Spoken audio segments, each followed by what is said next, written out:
Ini Pak Winer tahu nggak ini? Tahu. Tahu. Ya, harusnya tahu dari WP, Pak. Jadi ini ya. Jadi 5 hari nih ya. 4 hari ya. Ya, sesuai schedule. Cuman nggak tahu tuh 3, email. 4, 5, 6, 7 kan 5 hari. 5 Iya. hari. Harusnya, cuman nggak tahu ada email-emailan nggak ya? Saya belum lihat sih email-emailannya. Nggak ada tuh. Dari WP. Oh, mereka nggak sisi ke kita. Ada. Nggak sisi ke kita.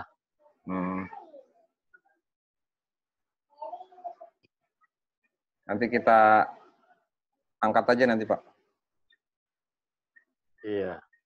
Saya coba ini aja nanti. Tapi sama lah. Ajis kan begitu Ajis. Yang akses root itu harusnya Ya. sama kita ini.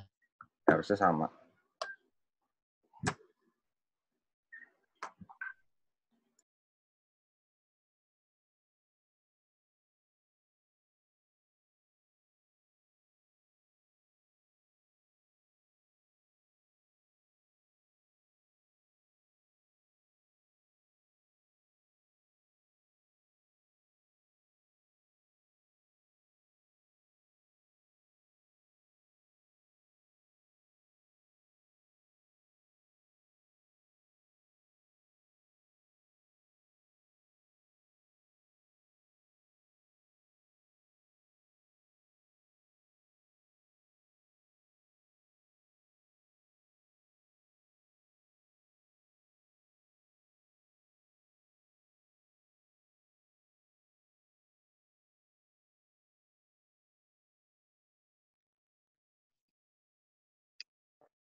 Kok pakai laptop nggak keluar suaranya dia ya?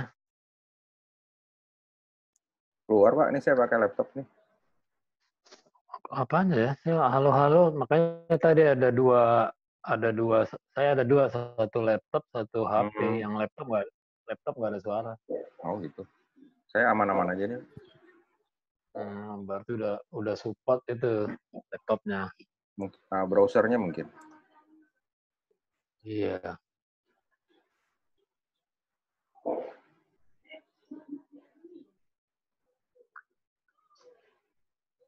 Bentar, buka dulu. Ya, kita buka. Oh ya, berarti selesai. Nanti besok lagi baru tanggal 24 ya. Ini terakhir.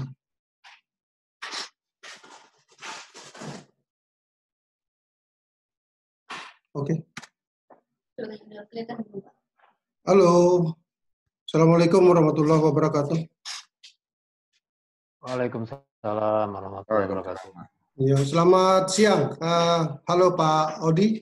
Selamat siang, Pak. Ya, Pak Swindra. Ya, siang, Pak. Ya, sama Pak siapa tadi? Pak Ferry. Pak Ferry. Sudah masuk. Belum masuk. Oh, tuh Pak Ferry mungkin ya, sebentar lagi ya. Mungkin Pak Ferry ya. Ya, kita ini WIB, Pak. Saya sama Ferry WIB. Oh, di WIB. Berarti jamnya sama dengan saya dong? Iya. Oh, Bapak Jakarta juga? Oh, enggak. Sorry, saya di Kalimantan. Bapak sama dengan Pak Odi.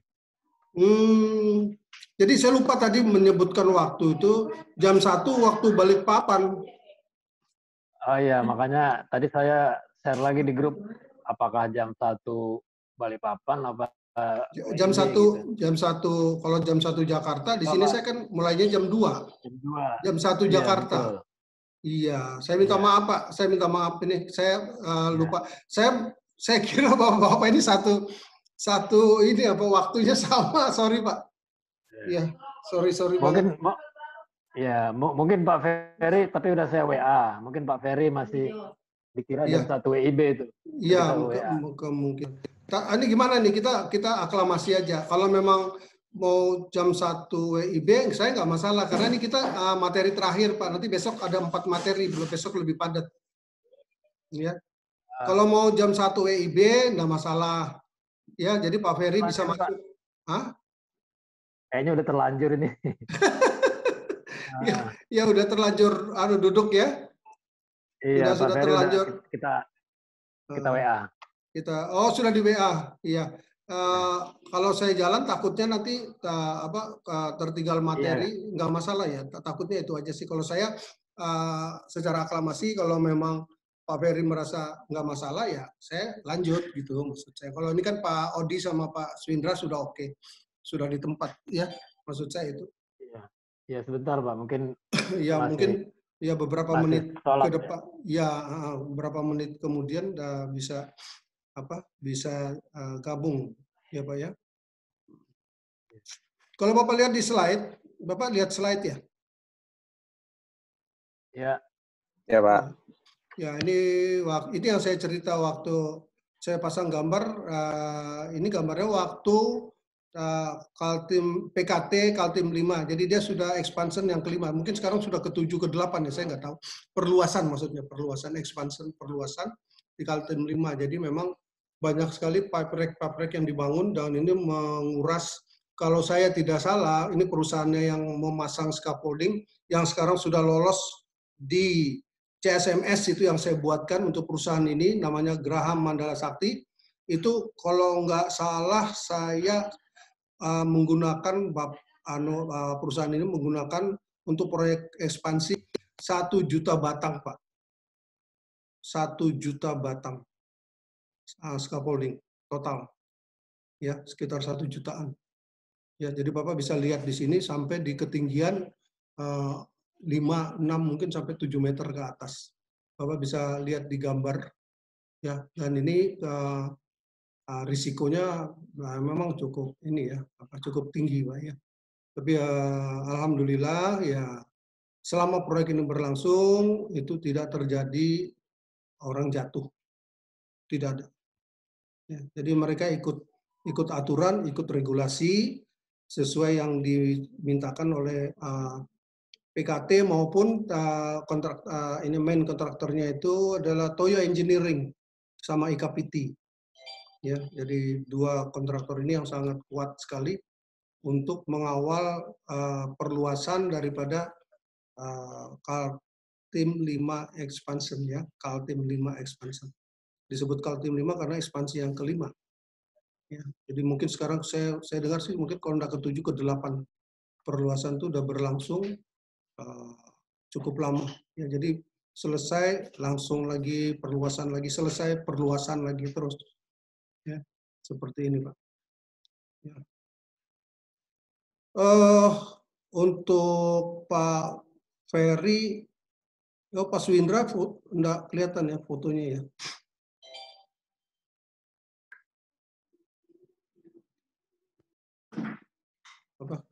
Gambarnya Pak. Oh, sudah muncul Pak Swindra. Pak Ferry, kita nunggu dulu atau gimana nih?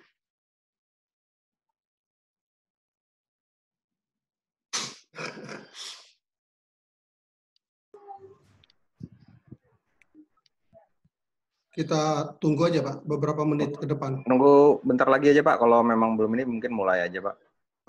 Kita tunggu beberapa menit, kemudian makanya saya ajak untuk ngobrol-ngobrol, lihat gambar ini hampir sama dengan sekarang kilang di Balikpapan, perluasan kilang baru, pembuatan kilang baru, hampir sama nih Pak, scaffolding yang dipakai sangat banyak sekali.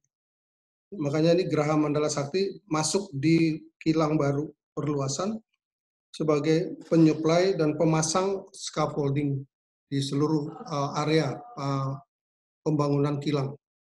Ya, jadi timnya besar sekali, materialnya juga nggak tahu ini berapa batang, saya nggak monitor juga yang untuk kilang baru. Ini tahun berapa Pak proyeknya Pak?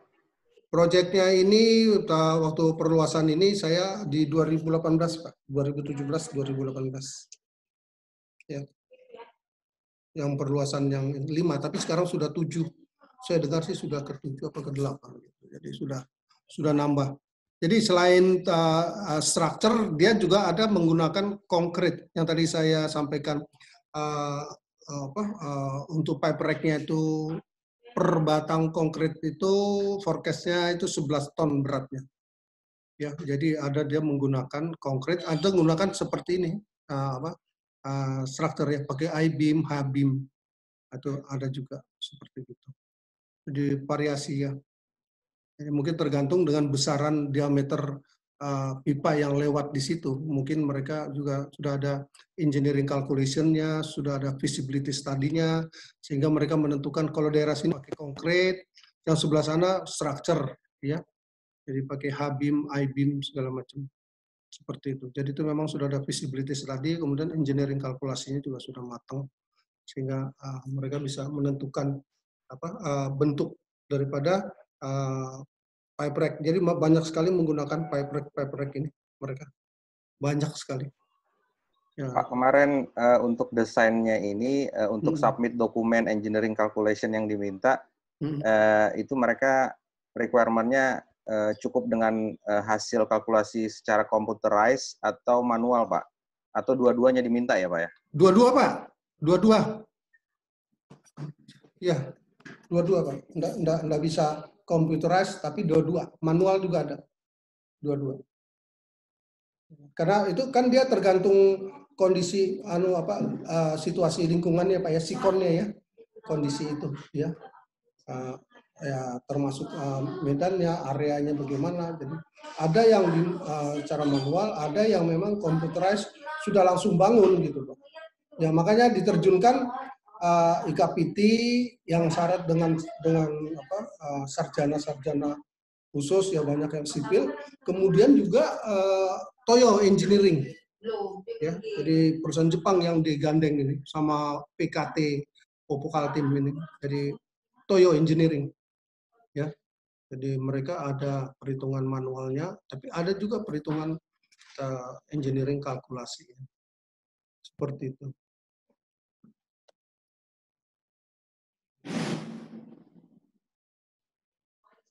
Sudah, Bapak-Bapak sudah pernah ke Kalimantan Timur nggak? Sudah pernah ke Balikpapan atau ke Samarinda atau ke mana? Belum, Pak? Udah, Pak. Sudah ya?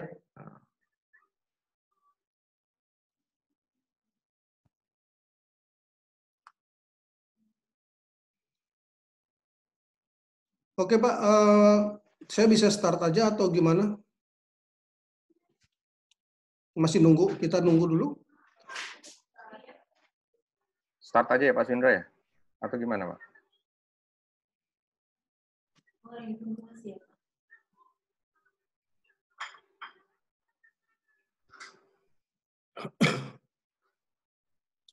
Memang enaknya lengkap Pak.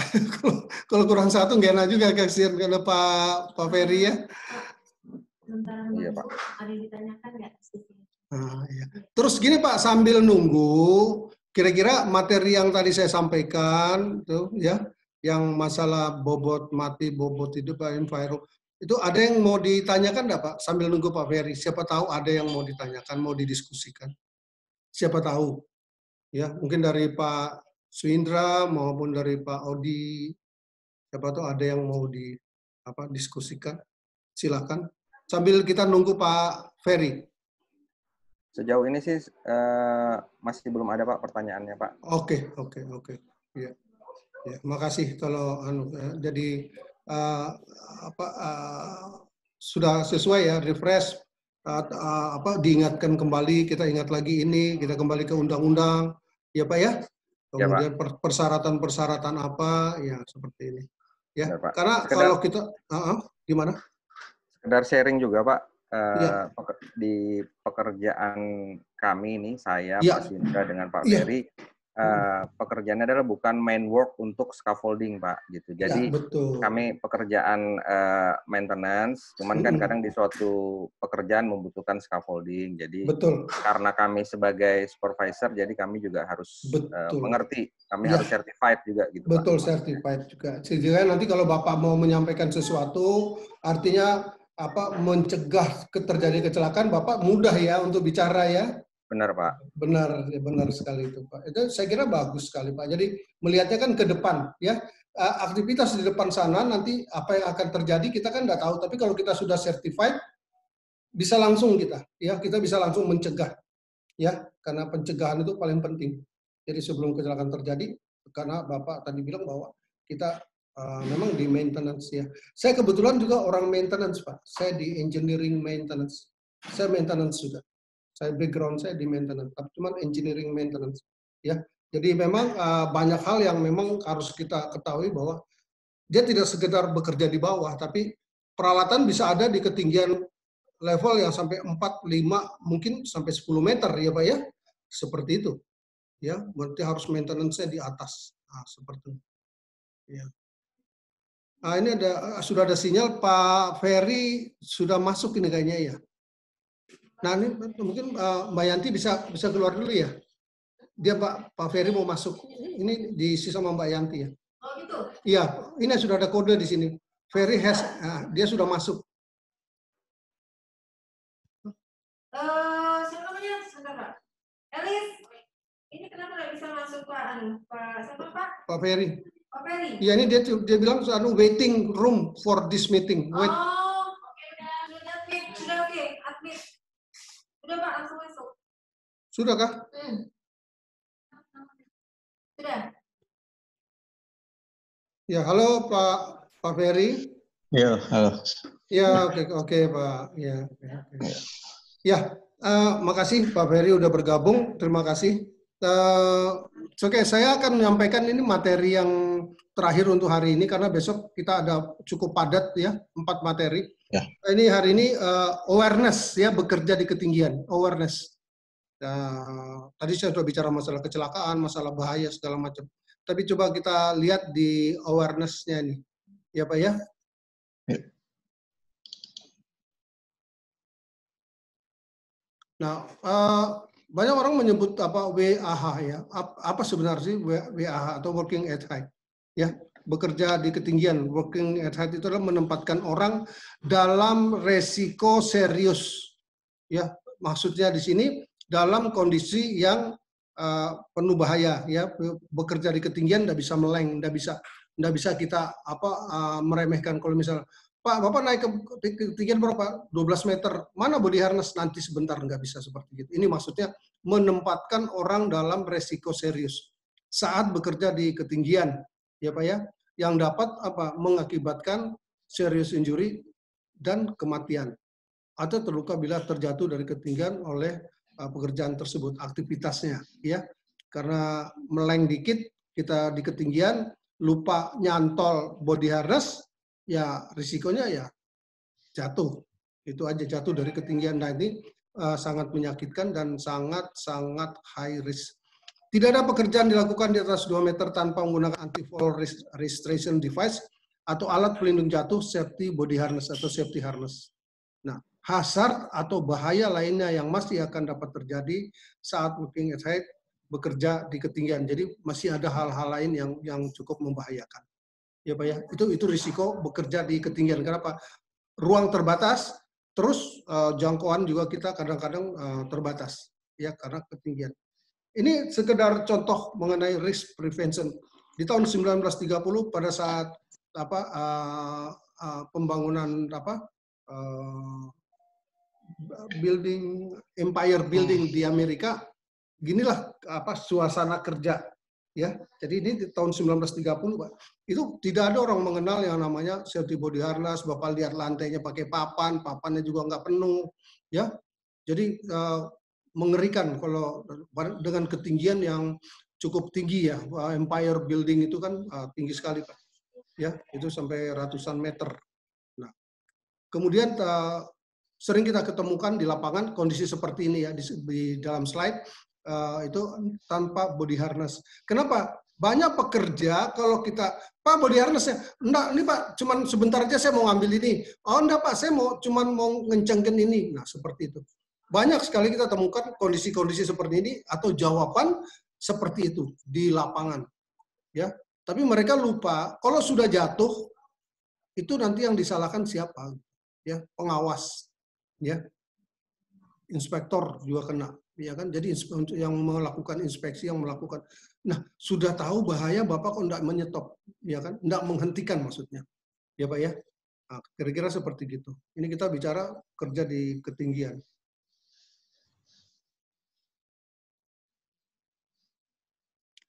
Nah, apa sih risikonya bila bekerja di atas ketinggian? Ya, tadi sudah saya sampaikan bahwa semua orang tahu ya, Bapak juga tahu, siapapun. Kalau kerja di ketinggian ya risikonya jatuh, Pak. Ya, atau drop objek atau material ya bisa juga jatuh dari ketinggian. Ini dua-dua punya risiko. Kalau manusianya dia langsung merasakan. Tapi kalau alat atau tool atau equipment yang lain yang jatuh, orang lain yang merasakan ya bahayanya, yang kena bahaya itu orang lain bukan kita. Ya, jadi makanya kalau kita bicara filosofi dari keselamatan kerja, bukan hanya saya yang selamat, tapi orang lain juga selamat. Orang di sekitar saya, orang yang berada di sekitar saya. Karena kalau kita bicara plan, kita bicara job site, aktivitas itu kan bukan cuma kita sendiri, Pak. Mungkin di sini ada welding, di sana ada lifting, di sana ada painting, nah seperti gitu. Ya, jadi banyak sekali aktivitas di seputaran area kerja kita. Nah, apakah kita care atau peduli dengan kondisi ini? Nah, itu yang jadi pertanyaan. Ya, di poin kedua, apabila terjatuh dari ketinggian melebihi dari 50 meter, kalau salah ini 50, ya. Nah, ini di dalam kegiatan konstruksi kita sudah bisa membayangkan, karena dalam pekerjaan di atas ketinggian itu ada sudah kasus, kalau nggak salah itu, kalau saya nggak salah itu 80-an kasus kematian per tahun, atau satu kematian setiap 3 hari. 3 hari mati satu, 3 hari mati satu, terus. Ya, sudah terekam ini, ya, baik dari Departemen Tenaga Kerja maupun dari luar. Itu mereka sudah merekam, ya. Jadi istilahnya sharing safety alert. Kemudian dari sana memberikan masukan, dari sana masukan, kemudian mereka bisa mengcompile data itu, terjadinya mengerikan karena per 3 hari mati satu, per 3 hari mati satu. Mungkin sekali-sekali bisa 2 hari sekali mati juga satu, ya kan? Seperti gini kejadiannya. Ya, nah inilah risiko yang sangat membahayakan, ya Pak ya. Nah, kalau kita berada di satu area kerja, kita dibutuhkan bagaimana kita mengidentifikasi. Tidak hanya bahayanya, tapi areanya. Saya berada di posisi tinggi sekali, cukup tinggi, atau tidak terlalu tinggi. Nah, ini masalahnya kan. Ada orang, dia posisinya cukup tinggi, tapi dia bilang, oh enggak Pak, ini enggak terlalu tinggi, biasa aja saya. Nah, itu. Ada juga sudah di posisi tinggi sekali, tetap juga mengatakan saya tidak di tinggi sekali. Seperti itu. Nah, identifikasi ini penting. Karena Pak, disitulah kewaspadaan kita untuk bekerja dengan aman. Jadi sekali lagi, identifikasi. Ya, jadi kita mengenal medannya, kita mengenal di atas ada alat apa, takutnya dia turun, kita nggak lihat, atau kesenggol atau ketimpa. Seperti itu, di ketinggian. Kira-kira seperti itu Pak ya. Nah, bahayanya, ya Bapak lihat di slide, itu ada selingkar merah, ya. Ini adalah pada saat ini karyawan ini saya tanya dari bawah, Pak mana body harness? Dia cuma nunjuk itu Pak ada dalam karung. Loh, kenapa tidak digunakan? Bapak berhenti, Bapak segera turun. Nah, itu aja perintah saya. Ya, waktu itu saya project HC manager, saya berani menghentikan. Kalau Bapak tidak turun, ya sekalian aja Bapak pulang. Saya bilang, Bapak nggak usah lagi kerja. Ya, Bapak bisa lihat di slide gambar kanan sebelah atas mengerikan. Itu kalau jatuh kira-kira bagaimana? Ya. Nah, bahaya yang akan timbul di area kerja kita, apakah di job site atau di manufacturing plant atau ada petrochemical dimanapun, itu yang dilihat adalah periode waktu. Saya ini kerja malam atau kerja siang? Kalau kerja siang, pandangan ke sekeliling bebas, aman, jelas. Kalau malam beda Pak, ya katakan dikasih spotlight, dikasih penerangan, ya katakan dengan 1000 watt, ya, tapi tetap masih kurang, ya masih undang-undang melawan kalau kita bekerja di siang hari, ya Pak ya. Kenapa kalau kita kerja malam itu harus diukur, ya Pak ya. Dia berada di angka berapa waktu mengukur masalah visibilitasnya, penerangannya itu berada di angka berapa? 200, 100, atau di bawah 100. Seperti itu. Kemudian faktor lain juga bahayanya adalah kesulitan akses di area kerja. Ya, kalau lihat foto sebelah kanan, dia kerja malam, dia bekerja di pojok seperti begini, dia jalan kaki segala macam, tapi pada malam hari dikasih sinar dari bawah pun itu enggak penuh, enggak sempurna, ya Pak ya. Nah, itu akses. Apalagi ruangnya terbatas, ya ruangnya, ya ruang terbatas. Kalau istilah orang lain tuh di confined space itu ruang terbatas. Jadi itulah yang membuat kita faktor bahayanya. Terus jangkauan terbatas, kurang keseimbangan, atau pas lagi kebisingan, meninggi komunikasi kita nggak terdengar, padahal kita butuh bantuan apa nggak bisa. Dan yang terakhir faktor cuaca, ya kan? Jadi kondisinya, ya kan? Hujan, bisa angin, debu, panas, atau badai, ya. Jadi kalau sudah ada aturan hujan, hentikan. Mau apapun kita berhenti, ya. Apalagi namanya badai. Biasanya hujan diikuti sama badai, atau sebaliknya, badai dulu baru hujan, ya. Angin kencang segala macam, ya. Jadi ini yang disebut hazard atau bahaya yang ada di lokasi kerja kita, ya. Jadi mulai dari waktu, visibilitas, pandangan, penerangannya kurang, kemudian aksesnya kurang, ya, di tempat yang terbatas, jangkauannya juga kurang, komunikasinya nggak terdengar karena dia di ketinggian sekian meter, ya, dan faktor cuaca. Nah, bahaya lain kalau kita kerja juga, ya bisa menyangkut kabel, ya, electrical juga bisa, slip, ya, terpleset bisa juga, ya, bisa juga karena basah permukaan licin, atau kalau di atas ada di beberapa, sambil contoh boiler, itu ada pompa di atas, ya. Nah, itu apakah alat pelindungnya itu terpasang apa tidak, atau nanti ada terjadi falling object, ada kunci yang jatuh atau material yang jatuh, ya, kunci bisa saja, ya, karena dia kan pakai grating. Kalau grating kan berlubang-lubang, Pak, ya. Nah, itu bisa jatuh seperti itu. Dan ada rotation, ada mesin yang berputar seperti ini, ya. Jadi banyak sekali faktor-faktor yang bisa berbahaya dan juga bahaya lainnya, ya. Electrical, karena di atas dia perlu gerinda sehingga ditariklah kabel, pasang kabel roll, tapi dia lupa nutup, begitu gerimis atau hujan dia lupa nutup, ya. Atau waktu dia masang ke outlet plugnya tangannya basah. Jadi banyak sekali faktor-faktor yang bisa menimbulkan bahaya, ya Pak ya. Nah, bagaimana kita akan melakukan penilaian bahaya jatuh? Sekarang dipertanyakan kembali, penilaiannya gimana, ya kan? Misalnya sekarang faktornya bekerja di ketinggian, bekerja di atas perancah atau tangga, kemudian bekerja dekat galian, ya. Jadi kalau galian itu sudah kedalamannya melebihi 3 meter, itu juga jadi faktor bahaya, ya, bahaya terjatuh, ya. Kemudian sisi atau ujung pijakan yang tidak berpengaman, ya ini yang saya maksud tadi, tubor.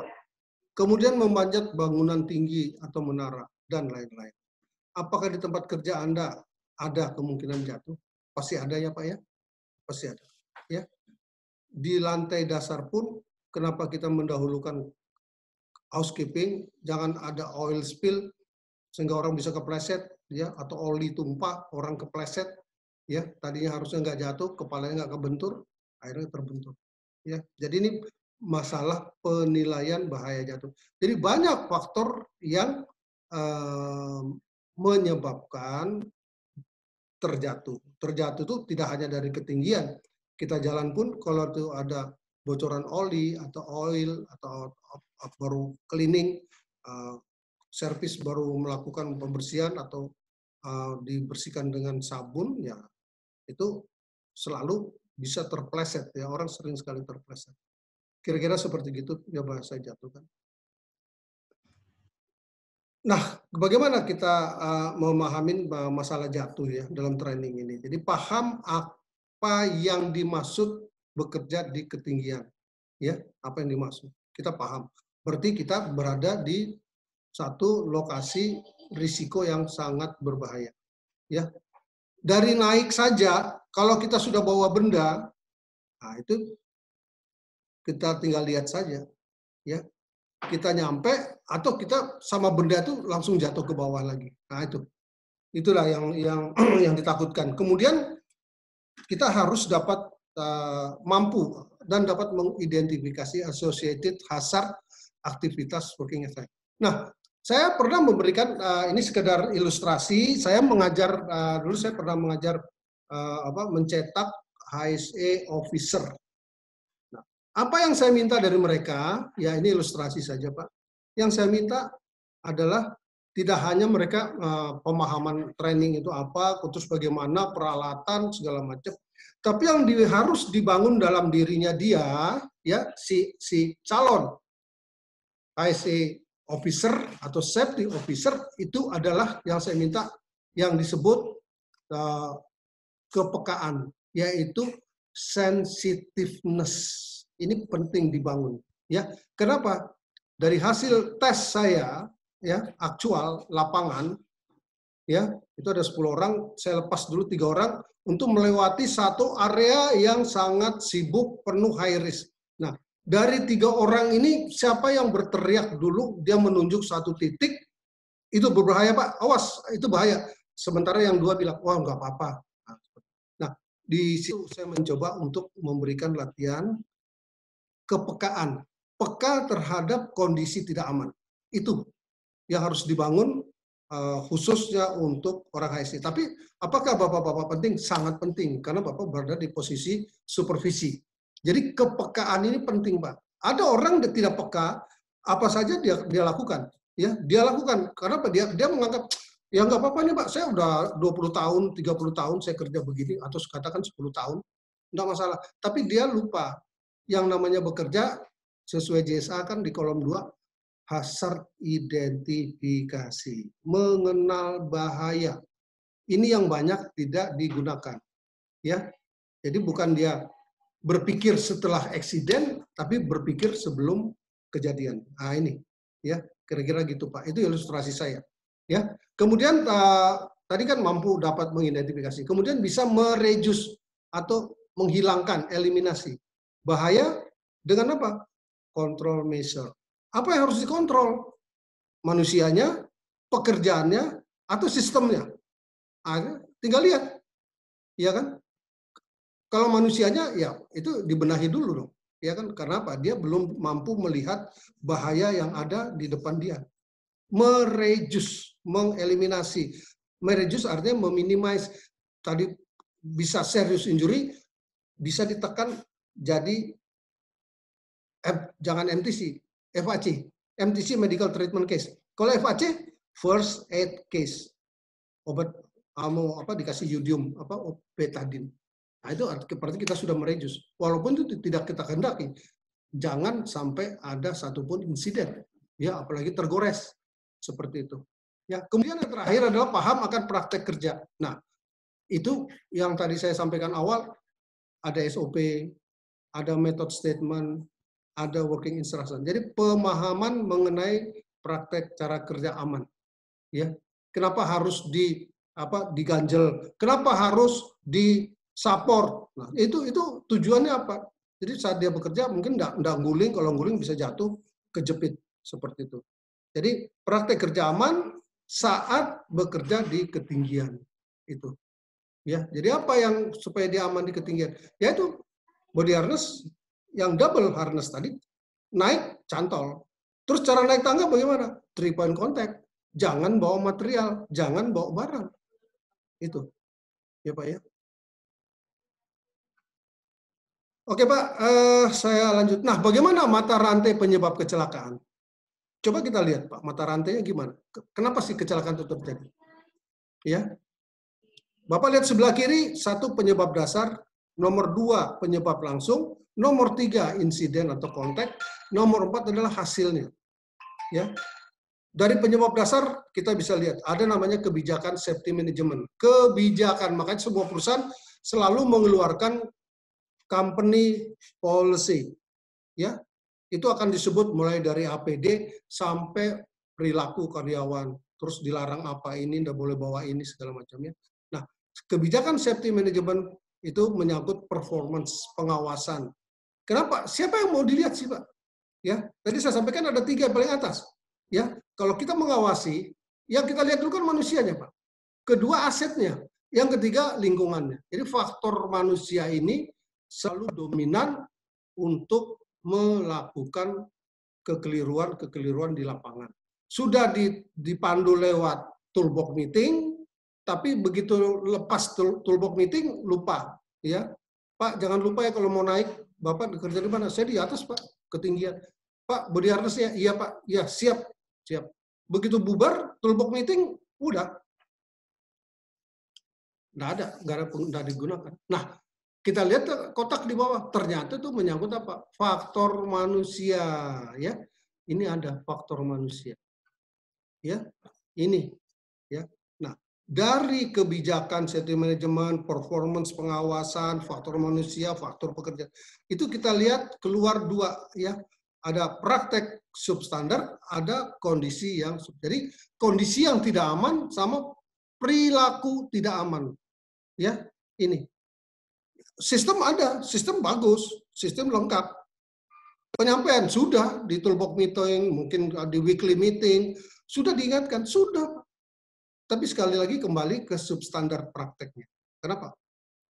Banyak pekerja, karyawan, itu melupakan hal-hal yang sudah disampaikan. Mereka ada, nanti aja Pak, entar saya, ini cuma sedikit aja kok Pak. Nah, jadi faktor-faktor itu ya. Ditambah lagi dengan kondisi yang tidak aman, ya, environmental, ya, environnya juga. Ya.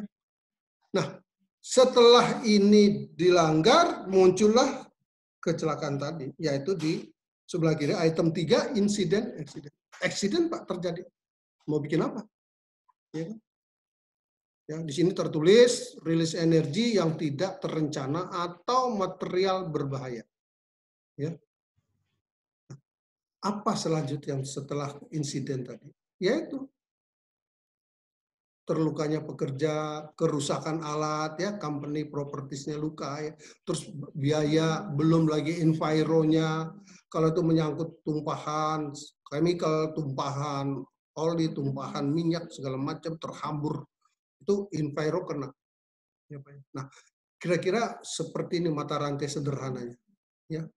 Ya, tapi sebenarnya masih ada lagi materi-materi di bidang lain yang menyangkut domino, ya, menyangkut fenomena gunung es, itu hampir sama, ya. Tapi ya tetap mata rantainya seperti ini.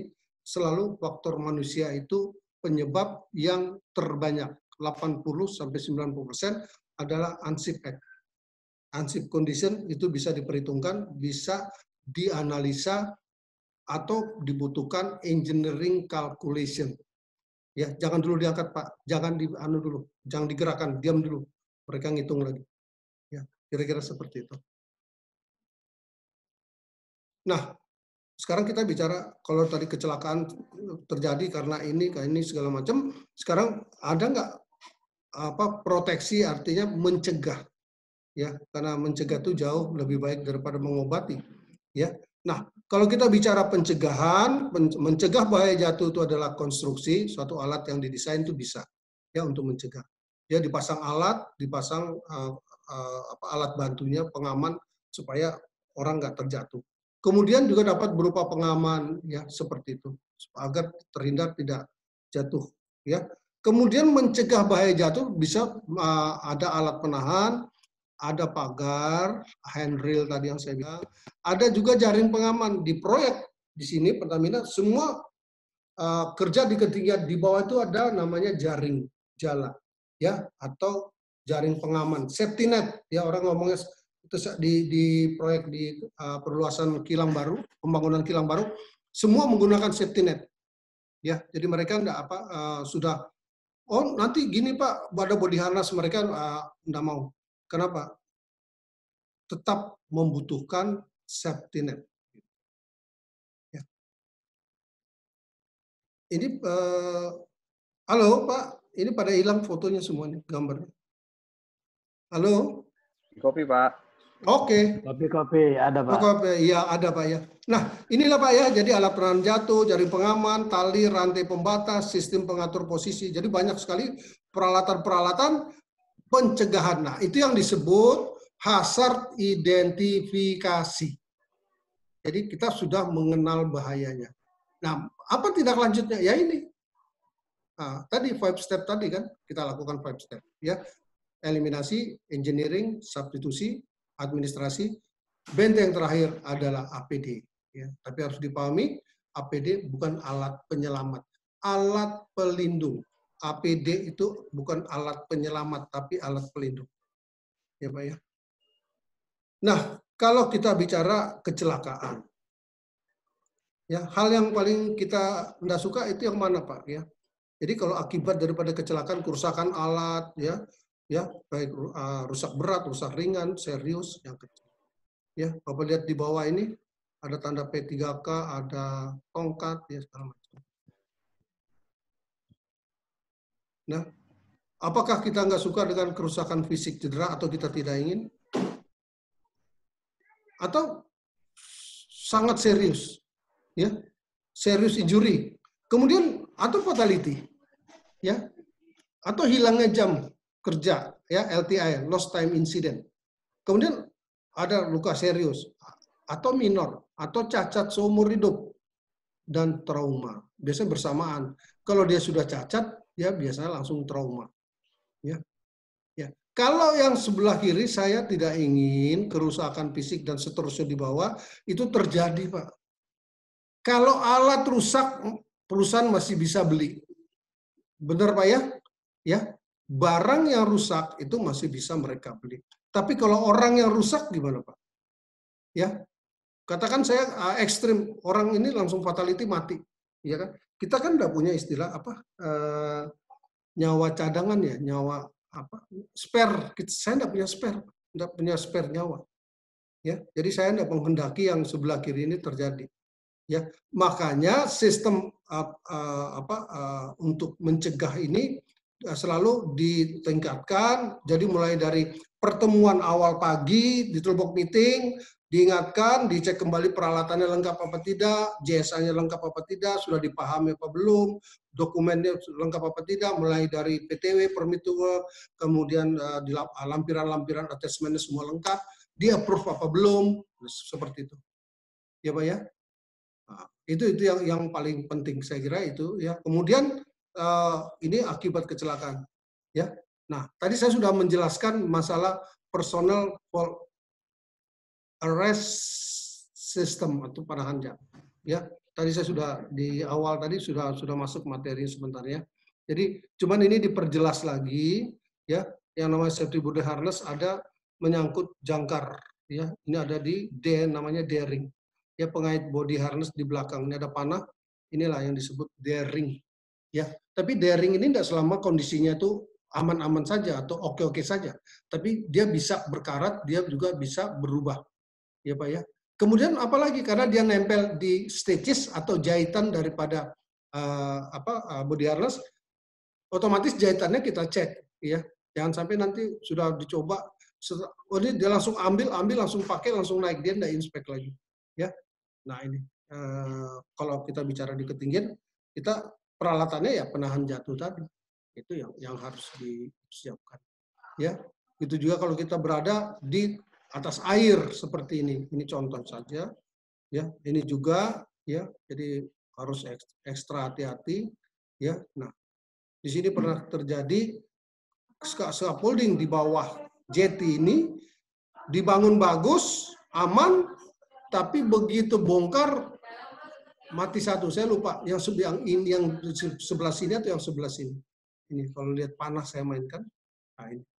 Jadi benar-benar memang menyedihkan. Pasang scaffolding aman, bongkarnya bawa korban. Ya Pak ya. Jadi ini kalau bisa walaupun Bapak di maintenance ya, maintenance juga akan lebih peka untuk melihat peralatan apa yang dipasang, peralatan apa yang digunakan, bagaimana kemampuan orang yang bekerja situ, skillnya bagaimana, terus perilakunya bagaimana, ya, attitude-nya bagaimana, ya kalau dia sembrono, sembarangan, kalau dikasih alat nggak mau dipakai, dia bilang gampang, saya sudah kerja puluhan tahun, nggak pakai itu juga aman. Nah, kadang-kadang kita banyak di lapangan menemui kondisi situasi seperti ini, ya Pak ya. Nah, sekarang bagaimana kita melakukan pengendalian? Ya, tujuan utamanya adalah menghindarkan pekerja terjatuh. Kita menjaga ini. Ada 3 level pengendalian, ya. Jadi kalau kita mau menghindari bahaya jatuh dari semua pekerja yang terlibat kerja di ketinggian, yaitu diminta gunakan barrier fisik. Ya, jadi maksudnya yang fakta. Jadi alat pelindungnya yang jelas, kemudian body harness itu selalu disampaikan. Perhitungkan untuk menolong cepat bila terjadi atau ada yang terjatuh dari ketinggian. Jadi kita harus bergerak cepat. Bukan sekedar saya pakai aman. Nah, yang saya jatuh ya biar aja, bukan gitu. Ya. Kalau kita aman, orang lain juga aman. Kita selamat ya orang lain juga kalau bisa selamat. Nah, itu namanya kerja tim. Ya, Pak. Jadi enggak boleh santai aja lah, nggak apa-apa, itu sudah jatuh biar saja, nggak bisa. Ya. Jadi sekali lagi fungsi pengendalian atau kontrol satu area kerja yang syarat dengan kondisi berbahaya, ya kita harus komunikasinya juga harus jelas, komunikasinya juga harus bagus, kemudian kita cara mengingatkannya juga sangat bersahabat, ya kita secara persuasif bilang orang, ya kita harus menyentuh. Pak, hati-hati ya, ini kalau bisa digunakan. Oh iya Pak, jangan sampai digunakan. Seperti gitu. Tapi kita tidak perlu bentakan, kita tidak perlu maki-maki, segala macam. Enggak. Ya, jadi ada pendekatan secara persuasif supaya orang ini punya kesadaran. Untuk apa? Untuk bisa melakukan pekerjaan itu dengan aman. Ya Pak ya. Masih di fall protection ini akan digunakan di mana tidak ada alat perlindungan pengganti. Jadi akhirnya kita menggunakan. Kenapa ini digunakan? Sudah tidak ada alat perlindungan lain. Jadi satu-satunya adalah kita harus menggunakan fall protection system. Ya. Nah, terus selalu meminimalisasi risiko orang jatuh, ya, juga meminimalisasi orang yang ke tingkat cedera, ya, yang lebih parah apabila telah terjatuh, ya. Jadi semua itu dijalani dan juga selalu disampaikan ke tim. Karena satu area kerja itu pasti mereka kerjanya tim, dan mungkin sendirian. Minimal mungkin ada 2, ada 3, mungkin lebih, ya. Seperti itu Pak. Nah kalau kita menggunakan body harness tergantung kebutuhan, ya Pak ya. Kalau Bapak lihat di gambar, ini Bapak kan menjangkau jarak yang cukup panjang dan jauh. Ya, dia ada roll harnessnya, jadi rollnya, ya. Yakinkan harness itu ada di tempat. Periksa. Nah, periksa tuh kita jangan, Mas, tolong periksa dong. Bukan gitu. Ya, orang safety mungkin dia melihatnya secara kasat mata, bentar lalu, oh ini oke, ini bagus. Nah, selebihnya kita akan menginspek lagi, memastikan karena saya mau pakai. Jadi saya juga mau selamat, saya nggak mau sembarangan, seperti itu. Ya. Harness harus diinspeksi setiap 6 bulan dan ada data record. Ya. Jadi selalu. Tapi di satu area konstruksi yang aktivitasnya padat, dia enggak 6 bulan, mungkin 3 bulan dia minta diinspeksi. Harus ada report, ada record, seperti itu. Kemudian menggunakan attachment yang sesuai dengan tipe manufacturer, jangan dimodifikasi. Nah maksudnya kalau kita mau pakai cantolan yang lain, ya seperti dalam gambar, itu harus sesuai ya attachment-nya nih, ya baik dari tipe manufacturer-nya juga kekuatannya, misalnya kapasitas yang berapa, ya kita harus bisa lihat, ya kan. Kadang-kadang dia satu roll kayak gini yang di dalam gambar yang pakai bisa 2-3 orang, ya kan, karena dia sudah didesain untuk lebih besar kapasitasnya, ya. Nah, kalau bicara safety harness masih lanjutan, gunakan standar yang kompatibel, artinya standar yang sudah ditentukan. Ya. Kemudian disimpan di tempat kering dan sejuk. Karena semua peralatan ini bukan selesai pakai dilempar ke tanah, dia nanti kena pasir. Ya, berpasir segala macam, mungkin kena di pasir ada tumpahan bahan kimia, kita tidak tahu. Ya, bersihkan dengan air hangat, sabun, ya, deterjen maksudnya. Ini bisa. Ya. Nah, lanyard juga tidak boleh melebihi daripada 2 meter. Waspada dengan efek pedulum saat terjatuh, ya. Jadi waspada dengan efek yang pantulan itu, ya. Jadi kalau kita terpantul tidak ngayun, tersentak sakit sekali ya, selangkangan, maaf. Ya, sela paha kita itu sangat sakit. Ya, itu yang dimaksud. Kemudian jika ada yang terjatuh, cepat ambil tindakan. Ya. Jadi jangan dibiarkan kalau ada orang jatuh. Oh, biar aja mungkin dia lagi istirahat, bukan gitu. Ya, jadi kalau dia terjatuh, segera berikan pertolongan. Kemudian selalu mengkaitkan attachment. Selalu mengkaitkan, artinya cantol dulu Mas, baru kerja. Seperti ini. Ya, jadi ini yang menyangkut itu. Ya, ini sama seperti yang tadi, penjelasannya pasti sama karena gambarnya juga ya sesuai yang saya sampaikan di awal tadi. Kemudian beberapa peralatan penahan jatuh dilengkapi dengan lanyard, ya tali yang atasnya. Ini lanyard. Kemudian lanyard harus di-setel, benar. Sedemikian rupa untuk apa? Mencegah pemakaian terjatuh membentur lantai. Ya, bisa lihat di gambar kanan. Ya, tapi kalau sudah disetting, dia berada di ketinggian berapa, panjang lanyardnya berapa, nah itu orang sudah bisa berhitung. Tinggi orang berapa, dari titik D ring itu orang sudah tahu. Ya, oh ini sekian meter, oh ini 2 meter, oh ini 1,5, tambah lagi. Nah, sekarang dia berada di ketinggian berapa? Oh, dia berada di ketinggian 8 meter, aman.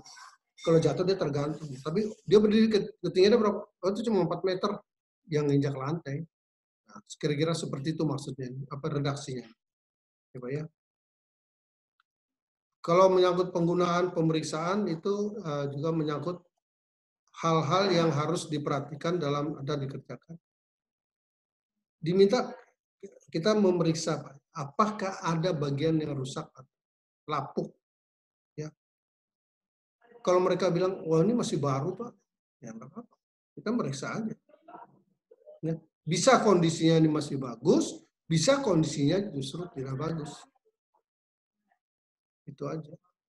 Ya. Jangan dipakai untuk mengangkut barang. Bapak paham nggak nih maksudnya apa nih?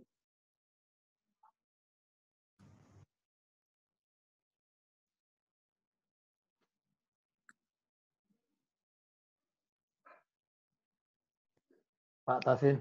Ya. Ini mengenai harness ya. Ya. Tadi Bapak sampaikan dia hanya bisa diinspek 3-6 bulan. Persyaratan manufaktur. Tapi untuk kita hanya bisa menolak harness itu pada saat kita reject. Tapi dari manufaktur nggak ada expire date, Pak ya? Expire untuk lanyarnya ini. Ada, Pak. Ada. Tiap pabrik mengeluarkan, Pak. Itu kalau saya nggak salah ada yang 5 tahun. Tapi di dalam kurun waktu 5 tahun itu panduannya ya digunakan daily inspeksi, kemudian melihat bagian yang rusak, robek, itu mereka kasih persentase kalau sudah sekian persen ini sudah tidak bisa dipakai. Ya, kalau jahitannya terbuka itu high risk, itu stop, tidak bisa digunakan. Oh ya. Ya, ada Pak ya. Ada Pak, semua itu namanya material sertifikat. Itu mereka keluarkan Pak, material. Jadi acuan hampir sama kayak MSDS. Supaya aman, begini, itu mereka kasih panduan segala macam. Nah, jumlah yang robek lurus sesuai panjang daripada harness, ya body harness, kalau dia jahitan terbuka atau memanjang, itu masih dibolehkan. Itu kalau nggak salah saya sampai ke 10-12% masih boleh. Tapi saya tidak pernah menggunakan angka itu. Saya selalu menggunakan di bawah itu 5%. Yang berbahaya apa? Kalau robeknya itu melintang.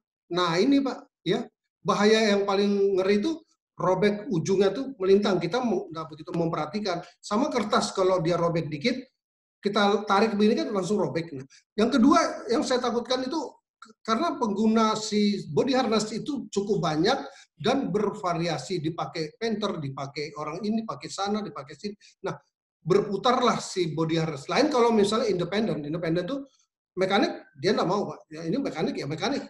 Mereka bertanggung jawab dengan body harness-nya. Atau sipil dia bertanggung sendiri nggak mau. Tapi kalau misalnya dari store, dari gudang, kan seluruh orang pakai. Nah, sejauh mana perawatan pengamanannya itu tidak kena tumpahan bahan kimia. Nggak ada yang tahu, Pak. Itu yang mengerikan itu di situ. Karena Pak, begitu dia kena, itu brittle, rapuh.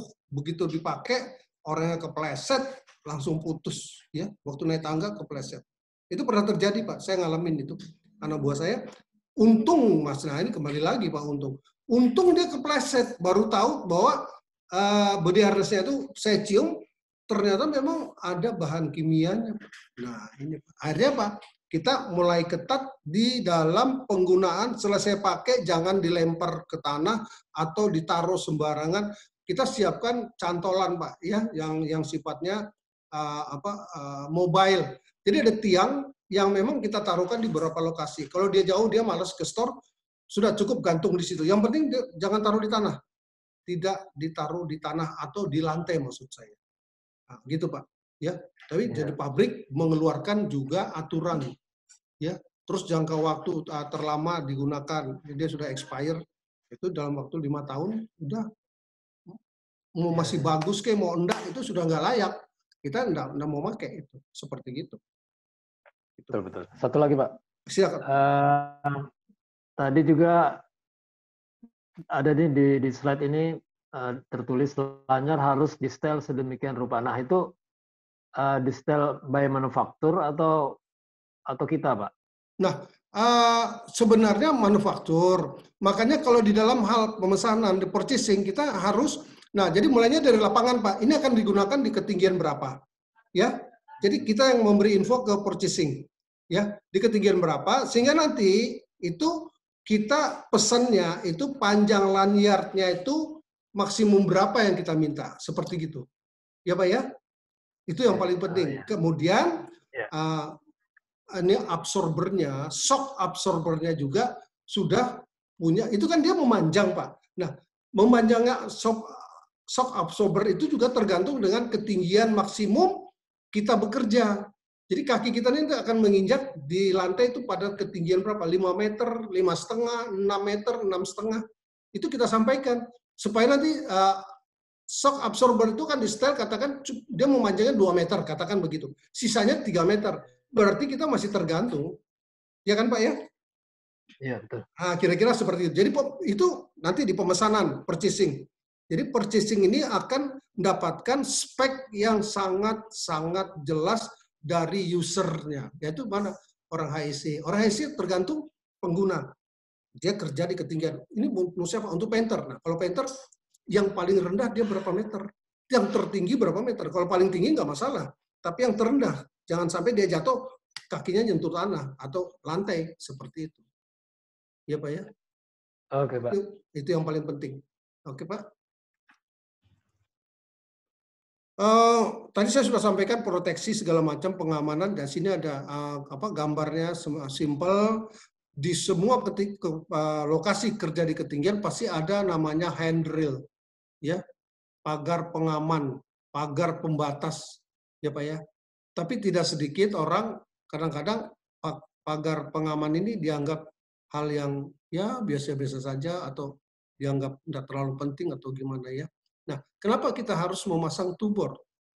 Ya, di samping kita ada pengaman, kita pasang two-board. Ya, artinya pelindung lantai, sisi lantai. Ya, yang namanya kerja kita sudah tidak memperhatikan, kadang-kadang kita jalan, ujung kap sepatu safety kita nyenggol satu benda, itu bendanya meluncur, kita tidak sadar, langsung jatuh ke bawah. Sementara yang ada di bawah, mungkin manajer sama supervisor atau sama superintendent lagi diskusi. Terlemparlah si klem itu 3 kilo, jatuh ke bawah. Nah, kira-kira seperti itu contoh singkatnya. Ya, makanya bagaimanapun di kerja ketinggian, two boards itu selalu dipasang. Karena tidak ada yang bisa mengontrol, tidak ada yang bisa mengatakan bahwa, Pak, biar Anda pakai two board aman aja kok, Pak. Nanti saya ingatkan hati-hati. Semua orang bisa bilang hati-hati. Tapi kalau dalam kondisi tertentu dia buru-buru, dia tidak melangkah, tapi dia jalan sana, jalan sini, ujungnya nyenggol jatuh ke bawah, yang di bawah, nah gimana? Ya Pak ya. Nah, lebih baik sebelum itu terjadi, ya sudah, two board dipasang, itu aja. Nah, bagian yang tidak boleh ada yang tajamnya, artinya tidak melukai pekerja. Nah, sisi-sisi lain adalah pada saat dibuat handrail, dibuat two board, itu tidak ada sisi tajam. Ya Pak ya. Jadi itu juga menyangkut masalah environnya kan, lingkungan. Orang kadang kerja nggak sadar tangannya digeret di handrail, tahu-tahu kena yang tajam, luka, tergores ya. Tangannya digeret ini sambil ngobrol, sambil ngomong ya. Jadi banyak sekali situasi-situasi yang tidak aman. Dari mana? Dari perilaku pekerja. Dia hand glove-nya tidak dipakai, sementara tangannya digeser sambil jalan, seperti itu ya. Atau dia juga lupa, seperti itu. Nah, kembali lagi ke fall arrestor juga, masalah pemakaiannya, dan harus diketahui bagaimana cara, tadi sudah saya beritahu, bagaimana mengencangkan, mengaitkan, nah itu harus pakai ini, ya kan, dicek, masukin, oh ini aman, oh ini sudah, kekencangannya bagus. Jadi ketebalan telapak kita, ini ukurannya, masukin, shred, oh ya bagus. Orang kan nggak tahu, ini sudah kencang belum ya? Nah, masukin aja telapak kita sendiri. Kita masukin, kalau dia masuknya bagus, ya sudah. Tapi kalau masuknya masih genggaman, berarti longgar. Ya, dia melewati genggaman, berarti ini longgar. Jadi harusnya pipih. Nah, ini. Ya, ketebalan daripada telapak. Ya, Pak. Memperkirakan jarak jatuh itu penting. Kenapa? Nanti body. Makanya kalau di beberapa perusahaan dia sudah punya standar harnessnya panjang sekian itu sudah ada. Oh dia, lo kerja di mana? Oh di sana. Oh itu dia 10 meter, ini pakai ini. Dia tidak kasih yang 2 meter. Ya, jadi memperkirakan jarak jatuh. Terus prosedur pemeriksaan yang tadi sudah saya sampaikan, dan bagaimana kita melakukan pertolongan diri sendiri. Nah ini yang banyak tidak dipahami, ya.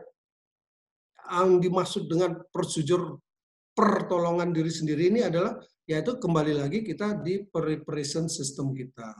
Jadi kalau kita memang betul-betul mau aman, mau selamat, ya kita, saya ini udah siap belum ya? Oh sudah. Terus apa lagi yang belum saya pakai? Apa yang harus saya cek? Apa yang harus saya kencangkan? Nah itu maksudnya pertolongan diri sendiri. Jadi nggak mengharap ada teguran, tapi kalau misalnya orang safety-nya keliling gitu, Pak itu udah dikencengin, coba saya lihat belakang Pak, oh ini kendor, oh ini belum dikancing, nah itu, ya. Jadi, tapi kita mendahului dengan pertolongan diri sendiri, ya. Karena kalau kita berada di puncak, di sana nggak ada orang HSE, ya syukur-syukur ada orang HSE naik ke atas. Tapi kalau di puncak bagaimana? Ya, nggak ada orang. Siapa yang menyelamatkan? Artinya kita tidak gegabah untuk cepat-cepat melakukan aktivitas, tapi sekali lagi tolong pastikan peralatannya, pastikan posisi Bapak itu aman, ya, posisi Bapak itu bagus, seperti itu, ya.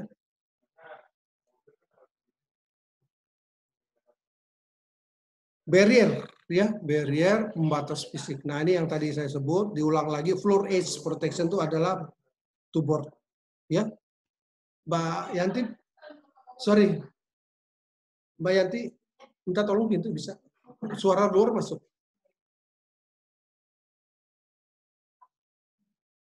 Nah, jadi floor edge protection ini penting, memasang rail, top rail antara 90-100. Jadi handrail ya, ada top handrail, ada mid handrail yang pertengahan tadi.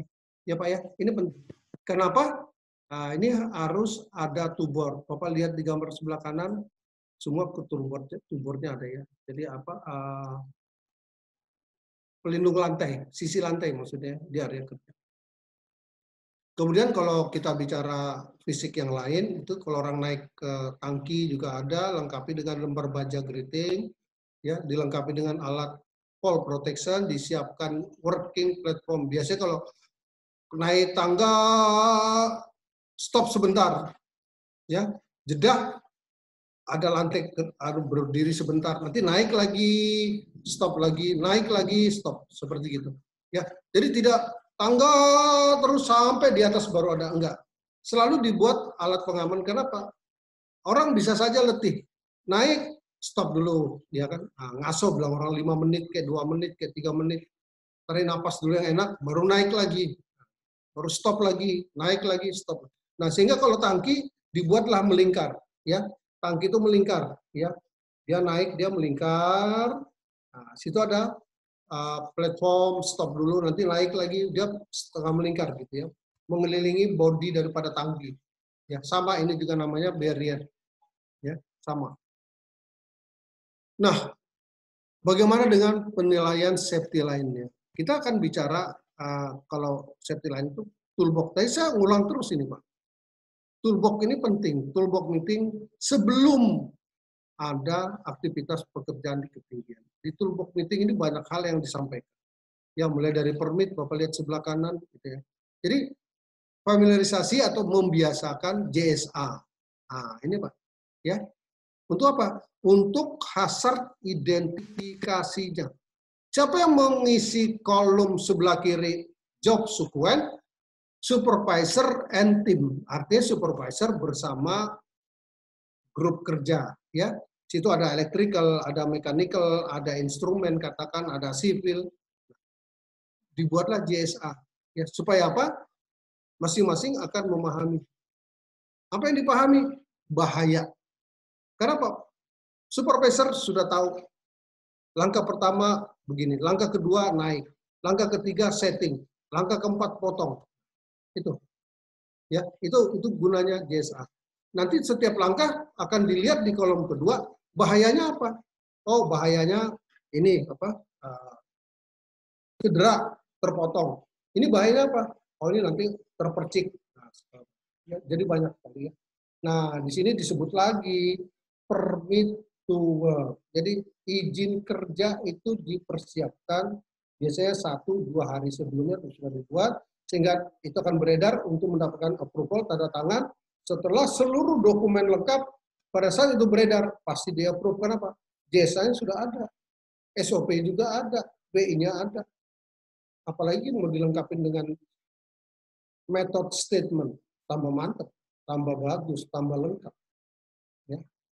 Nah, kemudian di sini juga saya ingatkan kembali lagi, saya tulis, sebelum mulai pekerjaan, berhenti sebentar, berpikirlah 2 kali, mulailah dengan hati-hati. Ya. Dan yang terakhir, tanda tangan pekerja untuk di ketinggian. Ya. Yang tidak rutin, artinya tidak pekerjaan terus-menerus. Ya. Hanya di dalam jangka waktu tertentu saja.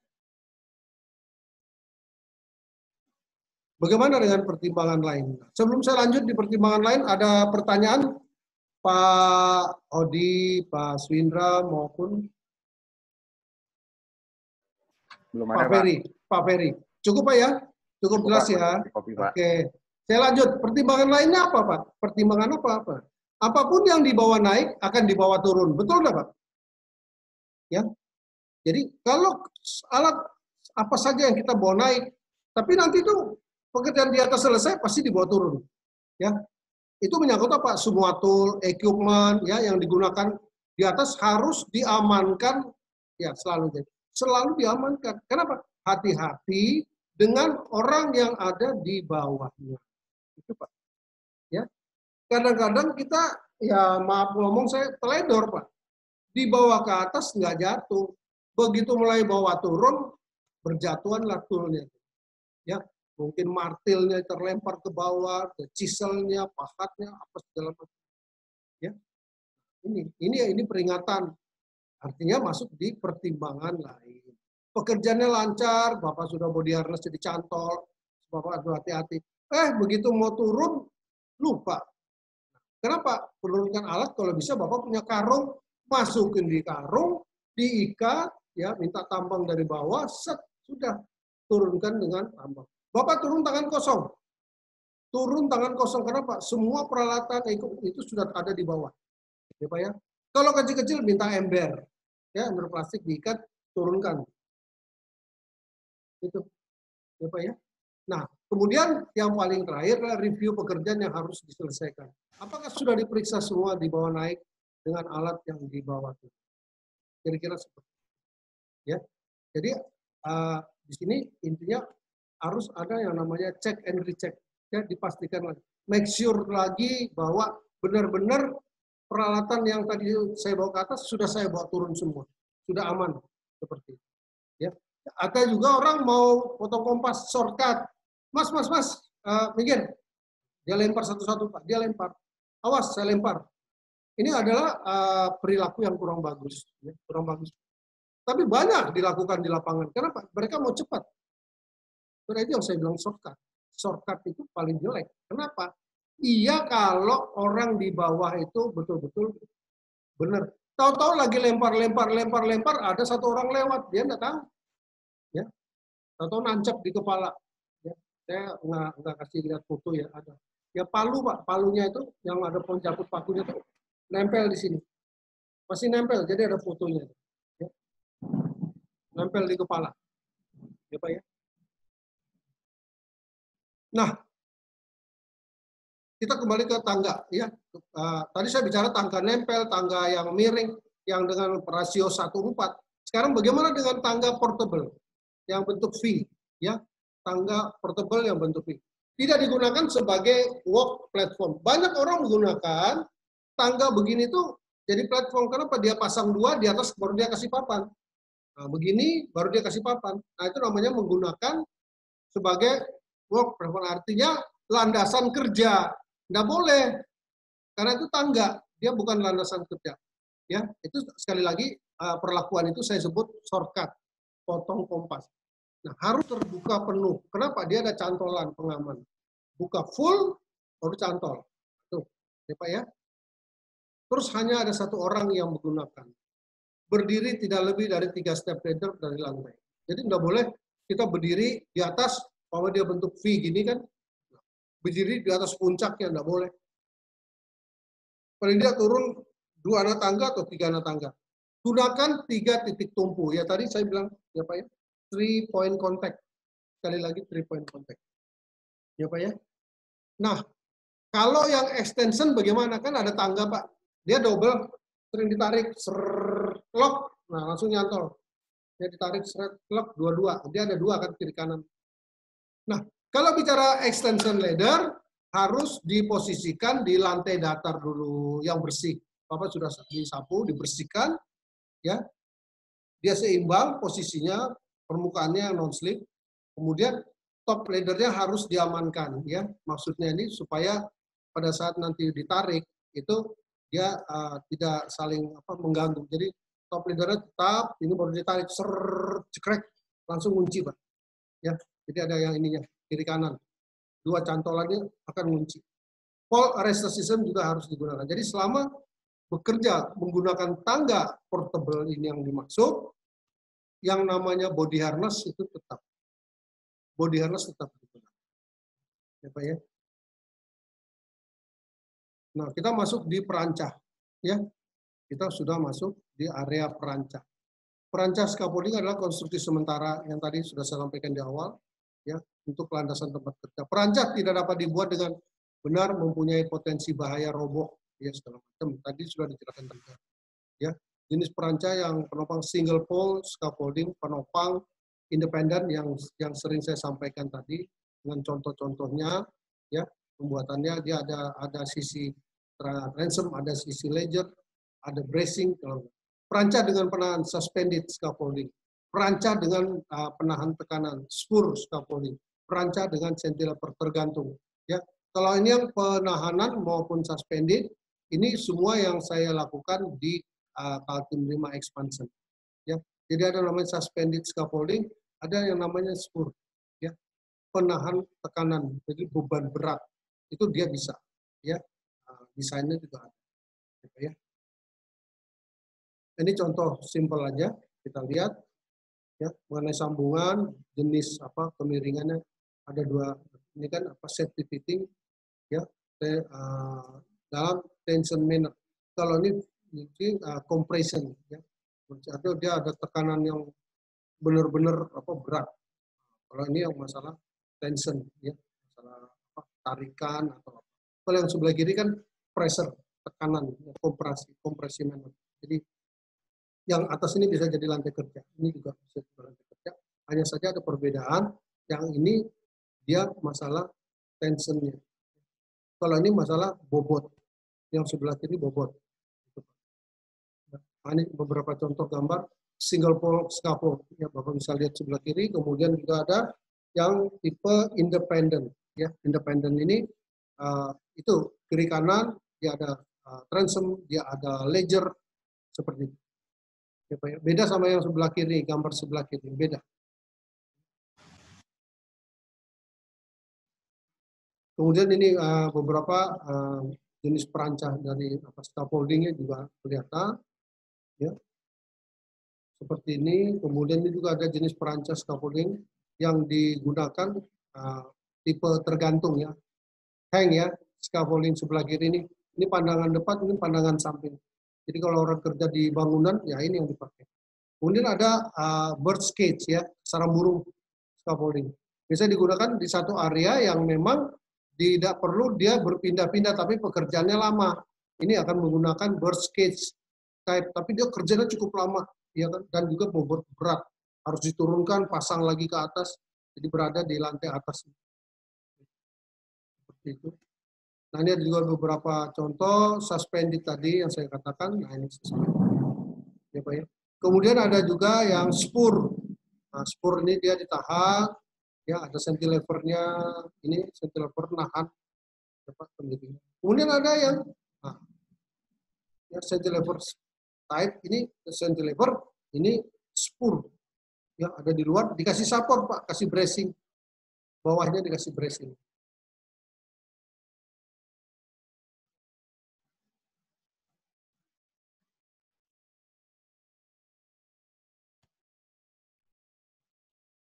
Kemudian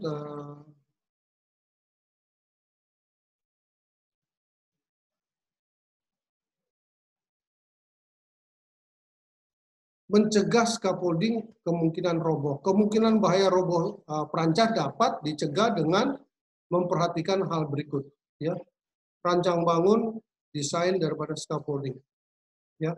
Rencana persiapan lahan seperti yang tadi sudah saya sampaikan awal, praktek lapangan, sudah di training apa belum pada saat pendirian perancah juga seperti itu, plat dasar atau pijakan, ya, pakai base plate, pakai solbor, sambungan join, perkiraan beban, ya, yang tadi sudah disampaikan, saya sampaikan tadi, yang mengenai beban-beban tadi.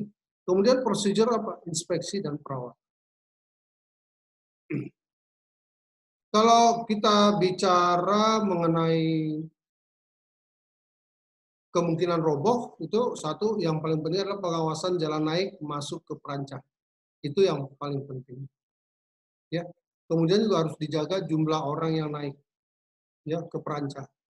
Selalu diperingatkan, kasih sign di tangga maksimum 2 orang, maksimum 3 orang, kira-kira seperti itu. Kemudian agar dipertimbangkan juga memasang garis pita pembatas. Jadi ada di kondisi tertentu kita perlu barricade, ya. Kenapa barricade dibutuhkan? Tadi saya sampaikan dari tiang berdiri standar itu 2 meter baru pasang barricade. Kenapa? Mencegah benda jatuh atau drop object itu mengenai orang lain, ya. Kemudian tanda pembuatan. Ada penjelasan, hati-hati orang bekerja membangun scaffolding atau orang bekerja di ketinggian, ya. Men working above, seperti itu. Kemudian pada saat perencanaan juga lihat sekeliling, jalan masuk, ya, akses, kemudian bagaimana pengingat perancah terhadap bangunan kalau dia menggunakan sistem menempel ke bangunan, kemudian lokasi lamanya perancah itu akan didirikan, tujuannya untuk apa, itu harus jelas, ya. Apakah ini untuk nyemet atau ngecat atau apa, ya, atau mau ganti alat seperti itu. Nah, ini ada contoh beberapa gambar teknik pemasangan, ya, dalam kondisi yang berbeda, ya. Ini sebelah kanan tie and assembly karena kondisi tidak rata, seperti itu. Nah, ini lain lagi yang sebelah kiri dia pakai solbor, ya, pakai solbor, kemudian ada parit, nah itu diperkuat lagi pakai double solbor, ya, seperti ini. Ini juga masalah teknik pemasangan banyak sekali di lapangan, di area itu pemasangannya, ya, istilah maaf ngomong asal masang gitu, ya, asal jadi aja. Yang penting klemnya bisa nempel. Sebenarnya tidak seperti itu.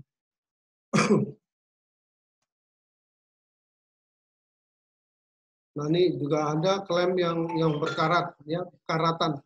Teknik pemasangan yang benar bagaimana? Kira-kira seperti itu, ya. Makanya perlu diinspek. Kenapa scaffolding itu perlu diinspek? Ya, dilihatlah kondisi seperti ini. ya kan?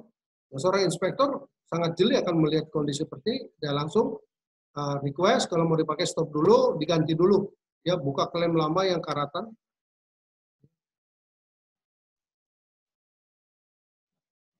Nah, seperti ini jointingnya nggak nyambung, ya kan?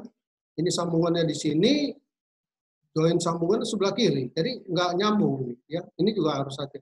Makanya perlu diinspek sekali lagi, inspektor harus jeli, harus tajam dengan kondisi yang sudah katakanlah aman terpasang, karena kadang nut atau boltnya itu diketok-ketok, tok-tok-tok, tok-tok-tok, nah, kayak gitu.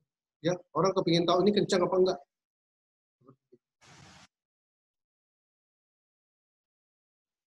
Nah, ini juga bahaya. Solboard masih diganjel sama batu, ya kan? Batunya nggak rata, bentuk batunya juga nggak rata. Nah, ini juga bahaya, ya.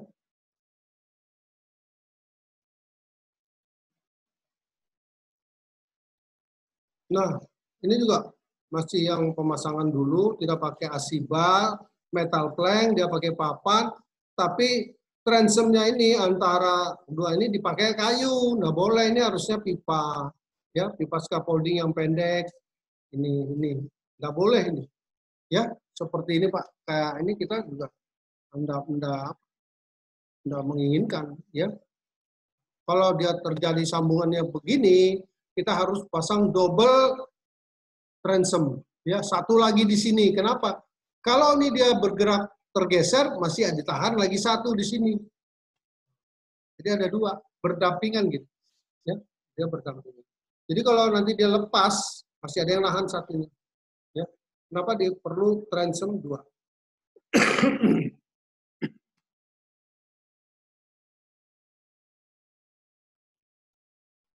Ini juga tidak aman, ya. Yang satunya di tanah, yang satunya di atas papan, ya. Ini juga kondisi-kondisi yang sementara ini bersambung di atas, ya, bersambung, dia jadi satu struktur, ya, strukturalnya jadi satu. Tapi lantainya, penahannya si standar ini tidak tidak sama, gitu. Ya, ini yang bahaya.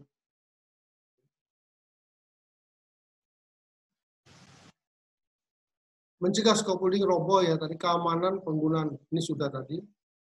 Nah, harus dibuat jadwal prosedur inspeksi. Memang nanti ada inspeksi secara reguler, secara periodik, ya kan? Di beberapa titik yang tingkat aktivitasnya tinggi, artinya sering sekali digunakan, itu akan sangat berbeda jadwal inspeksinya, ya Pak ya. Jadi ini taunya dari mana? Nanti ada namanya weekly meeting, ya, full team. Nah, di situ mereka akan bicara, pengguna akan menyampaikan, kami akan sibuk situ Pak, mulai dari Senin sampai Jumat, atau kan Senin sampai Sabtu. Berarti dia daily, secara daily dia pakai terus itu scaffolding. Ya Pak ya. Kemudian harus diperhatikan juga kondisi komponen perancang yang dapat membahayakan, berkarat, rusak, mungkin juga nutnya kendor, ya bisa juga seperti itu. Ya. Nah, sekarang bagaimana dengan kesimpulan? Kesimpulan yang ingin saya sampaikan adalah bahwa bekerja di ketinggian bisa mengakibatkan risiko tinggi, artinya high risk. Pesan kedua, lakukan identifikasi bahaya, identifikasi hazard, ya, lakukan assess risikonya, lakukan kontrol risikonya, yaitu dengan 5 langkah. Kemudian gunakan permit sistemnya, ya, toolbox-nya, ya, toolbox meeting-nya, JSA-nya. Kemudian apa? Gunakan safety body harness dengan fall prevention atau fall arrestor untuk semua pekerjaan di atas 2 meter. Sekali lagi, di atas 2 meter, gunakan fall arrestor atau fall prevention, ya, alat pencegah jatuh. Ya. Kemudian mengganti lanyard bila rusak, hindari juga dari matahari, selalu diinspek per 6 bulan, tapi pada prakteknya setiap orang menggunakan dia inspek, setiap menggunakan dia inspek. Tadi dipakai orang mekanik, besoknya dipakai orang sipil, besoknya dipakai orang painter, itu enggak masalah.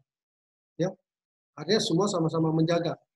Semua attachment selalu tersedia. Gunakan lanyard untuk equipment dan tool. Yakinkan bahwa tidak ada tool yang tertinggal yang bisa mengakibatkan orang lain cedera. Ya, jadi jangan sampai ada yang tertinggal atau orang mau inspek, dia turun kesenggol, yang kena bukan orang lain, teman sendiri. Ya, ini yang bisa saya sampaikan di kesimpulan mengenai kerja di ketinggian, ya Pak ya. Nah, sekarang kita bicara tugas tanggung jawab supervisor itu apa? Ya, supervisor melakukan pengawasan, ya, perancang komponen agar dalam keadaan baik, ya, termasuk sambungan, papan pijakan atau metal plank, asiba.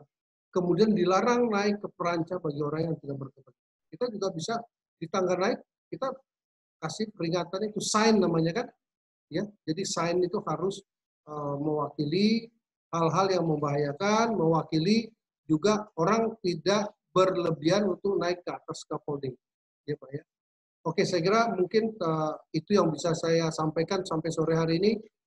Sekali lagi terima kasih, ya. Ada pesan stop accident sebelum accident ini menyetop kita, ya Pak ya. Sekali lagi terima kasih. Assalamualaikum warahmatullahi wabarakatuh. Selamat sore, Pak. Sore, Pak. Ya, terima kasih, Pak. Ya, ada yang mau ditanyakan Sore, atau sudah cukup? Nanti kita ketemu lagi besok, ya, dengan materi yang berbeda, ya Pak ya. Kalau ada yang mau ditanyakan silakan. Kalau nanti mau ditanyakan besok juga silakan. Oke, Pak. Oke, Pak Odi, selamat sore juga Pak Swindra, Pak Ferry, ya. Sore, Pak. Iya. Pak. Terima kasih, Pak. Ya, makasih Pak. Sama-sama. Mudah-mudahan besok kita bisa menjalankan ini. Besok nanti jam istirahatnya saya akan setting yang benar lagi, karena Bapak berada di lokasi area selisih waktu 1 jam ya Pak ya? Ya, betul. Ya, nanti kita setting lagi. Untuk hari ini saya minta maaf karena saya berpikirnya kita punya waktu yang sama. Kenapa saya nyetop jam 1 di Jakarta baru jam 12 ya Pak ya? Iya. Jadi ya untuk hari ini saya minta maaf. Mudah-mudahan besok dan lusa hari ketiganya juga aman ya. Besok kita cukup aman. Nanti kita bisa ya. Oke Pak. Kalau pagi Pak. Kalau pagi Pak sama, besok sama jam 9 WIB. Yang disepakati jam berapa Pak? Saya kemarin dikasih tahu jam 10, tapi kalau mau jam 9 ya oke aja. Kalau bisa 9 WIB jam 10 WITA. Ya. Atau gimana? Terserah Bapak. Kalau kami di Balikpapan jam 10 WITA itu jam 9 Oke, nggak apa-apa. WIB. Setuju. Dan jam Setuju. Ya, setuju, Bu. Jadi tetap seperti hari ini ya Pak ya, besok. Oke. Setuju, Bu. Ya. Oh, baiklah kalau gitu. Ya, jadi 9 WIB, 10 WITA ya Pak ya? Iya. Iya. Oke. Tidak ada yang perlu ditanyakan lagi? Sementara belum, Bu. Ya. Nanti Nanti kalau roomnya ada masih kita yang tanya. ini atau ganti nanti kami infokan di grup WA ya. Ya. Baik, Bu. Ya. Baik, Pak. Siap. Terima kasih Bapak-Bapak semua. Terima kasih. Terima kasih, Bu Ya. Yanti. Terima kasih, Pak Tasin. Ya, makasih Pak. Sama-sama Pak Odi, Pak Ludwig, Pak Indra, ya Pak Ferry, makasih banyak. Ya, masih. Oke. Waalaikumsalam. Waalaikumsalam warahmatullahi wabarakatuh.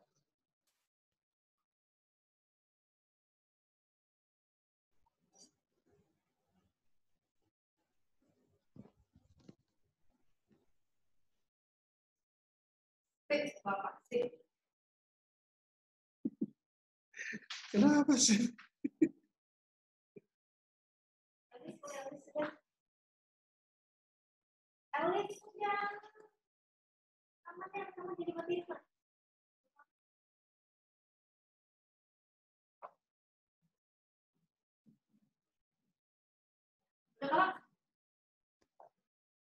Bentar, saya mau keluarin materi dulu.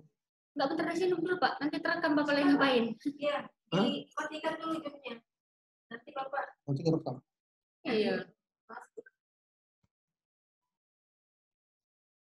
Selip ya. Terus room meetingnya sama kah besok, Bu? Sama dong. Infokan aja besok.